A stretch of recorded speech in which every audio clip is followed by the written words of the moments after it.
Tyrese Haliburton, point guard of the Indiana Pacers, suffered a very awkward slip and fall last night against the Boston Celtics. On the actual play that he was injured on, he was dribbling and he went into the splits position, and after that, he was in obvious pain. He seemed to be grabbing at the back of his thigh, and the pain seemed to be so severe enough that he needed to be carried off of the floor. There was speculation at the time of injury as to what was going on. It looks like sources have confirmed that he's had an MRI and that he's dealing with a grade 1 hamstring strain, and he should miss at least 2 weeks. With today's video, I want to focus on the relevant anatomy of the hamstring muscles. We'll talk about the grading system and where the grade 1 fits on the severity scale, as well as what somebody should expect when they come to physical therapy for a grade 1 hamstring strain. Ladies and gentlemen, welcome to my channel. If you're not familiar with me, my name is Nick Gallo and I'm a doctor of physical therapy. With my channel, I take a look at sports injuries and I talk about them so that they're a little bit easier to understand. I'll go over the pertinent anatomy as well as what that person should expect when coming to rehab. If you enjoy this sort of content and you want to see more of it, please hit that thumbs up and subscribe to the channel because I will be making more of these videos in the future regarding sports injuries, rehabilitation, and other physical therapy related content. Also, if you, like me, have dealt with a hamstring strain in the past, go ahead and comment in the comment section below about your experience. So we can see here on the injury video that as he's driving to the basket, he's going to plant with that right foot, and that right foot unfortunately is going to slip out from underneath of him. As he does this, he's going to fully extend that left leg and go into what looks like a splits position. So the hamstring muscles are actually a group of 3 muscles that are located on the posterior portion of the thigh, and they are the biceps femoris, the semimembranosus, and finally the semitendinosus. I have a model of the hip here because the origin of all 3 of these hamstring muscles is going to be an area on the hip bone known as the ischial tuberosity. So if you go ahead and feel under your glute, you'll feel a bony nodule, and that's going to be where those hamstring muscles are going to originate. Now I have a model of our knee because we'll go over where those hamstring muscles are going to insert. Because they are on the back of the thigh, they're going to span the entire femur.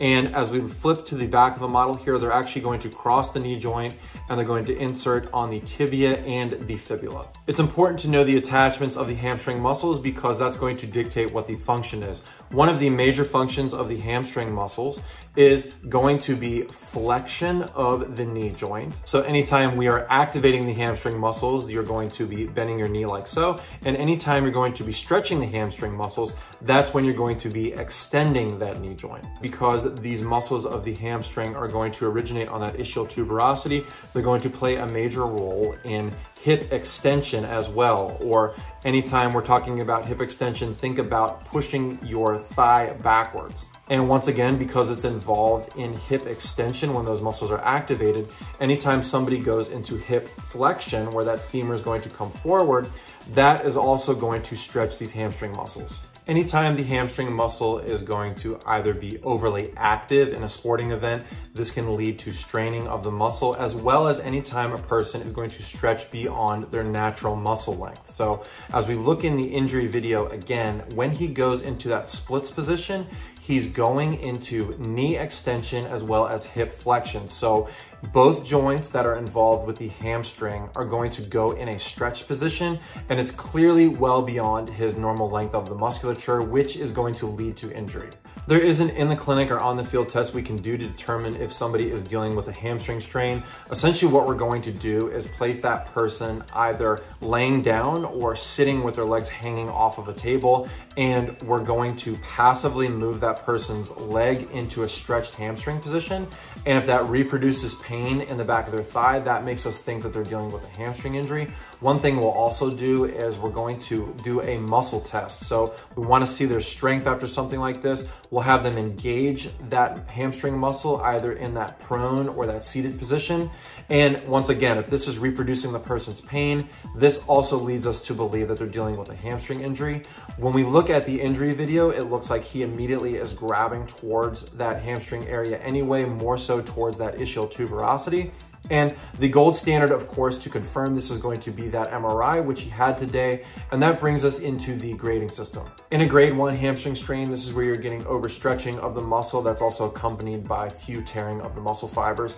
Then in a grade 2, you're getting more tearing of the muscle fibers. However, this is more along the lines of a partial tear.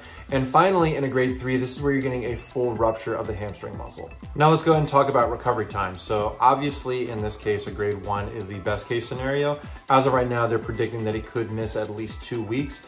Usually a grade 1, you're going to miss several days up to about 1 week, but depending on the severity of it and how a person is presenting, it could extend up to about 2 weeks. So that's pretty consistent with what we would see in the clinic.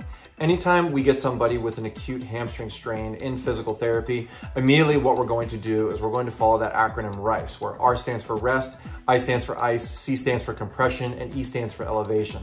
We basically want to try to pump as much swelling and pain out of the affected area as possible so that we can start to finally work on mobility. During the initial phases of the injury, you want to make sure that you're not overly activating the hamstring muscle as well as overstretching the hamstring muscle. So you want to do everything to the person's pain tolerance. Then as a person starts to feel better, you're going to work on the person's range of motion as well as strengthening.